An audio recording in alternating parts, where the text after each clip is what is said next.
സംസ്ഥാനത്തെ പ്രധാന വിനോദസഞ്ചാര കേന്ദ്രമായ മൂന്നാറിൽ DTPC കെട്ടിടം വർഷങ്ങളായി കാടുകയറി നശിക്കുകയാണ്. കെട്ടിടം സാമൂഹ്യവിരുദ്ധരുടെ താവളമാകുന്നുവെന്ന പരാതിക്കൊപ്പം സഞ്ചാരികൾക്കുള്ള അടിസ്ഥാന സൗകര്യങ്ങളുടെ അഭാവവും പ്രതിഷേധത്തിനിടയാക്കുകയാണ്.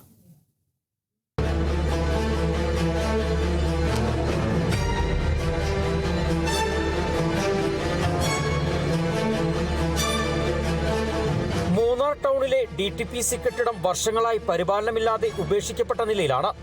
ഒരു കാലത്ത് വിനോദസഞ്ചാര ആവശ്യങ്ങൾക്കായി ഉപയോഗിച്ചിരുന്ന കെട്ടിടവും പരിസരവും ഇന്ന് കാടുകയറി നശിക്കുകയാണ്. രാത്രികാലങ്ങളിൽ ഇവിടെ അനാവശ്യ കൂട്ടുചേരലുകളും സാമൂഹ്യവിരുദ്ധ പ്രവർത്തനങ്ങളും നടക്കുന്നതായി പ്രദേശവാസികൾ ആരോപിക്കുന്നു. കെട്ടിടം സുരക്ഷാ ഭീഷണിയും സൃഷ്ടിക്കുന്നുണ്ടെന്നാണ് നാട്ടുകാരുടെ പരാതി. DTPC കെട്ടിടം കുറേ നാളുകൾ അടഞ്ഞു കിടக்குது. இதனால பொதுமக்களும் வினோதசஞ்சாரிகளும் ரொம்ப புத்திமுட்டில் இருக்கிறாங்க. ஏன்னா நைட்டு ஒரு 8 மணிக்கு மேலே இங்கே மூணாரில் எந்த ஒரு பாத்ரூம் சௌகரியம் இல்லை.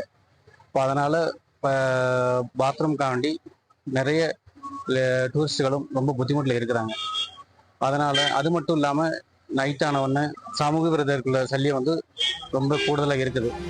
അതേസമയം ദിനംപ്രതി നൂറുകണക്കിന് സഞ്ചാരികൾ എത്തുന്ന മൂന്നാറിൽ അടിസ്ഥാന സൗകര്യങ്ങളുടെ കുറവും തുടരുകയാണ്. പ്രത്യേകിച്ച് പൊതുശൗചാലയങ്ങളുടെ അഭാവം സ്ത്രീകൾക്കും കുട്ടികൾക്കും ഉൾപ്പെടെയുള്ള സന്ദർശകരെ വലിയ രീതിയിൽ വലയ്ക്കുകയാണ്. DTPC കെട്ടിടം നവീകരിച്ച് പൊതുജനങ്ങൾക്ക് പ്രയോജനപ്പെടുന്ന രീതിയിൽ ഉപയോഗപ്പെടുത്തണമെന്നും ആധുനിക പൊതുശൗചാലയങ്ങൾ ഉൾപ്പെടെയുള്ള അടിസ്ഥാന സൗകര്യങ്ങൾ ഒരുക്കണമെന്നും നാട്ടുകാരുടെയും വിനോദസഞ്ചാര മേഖലയിലെ പ്രവർത്തകരുടെയും ആവശ്യം. Binish Antony, Kerala vision news, Idukki.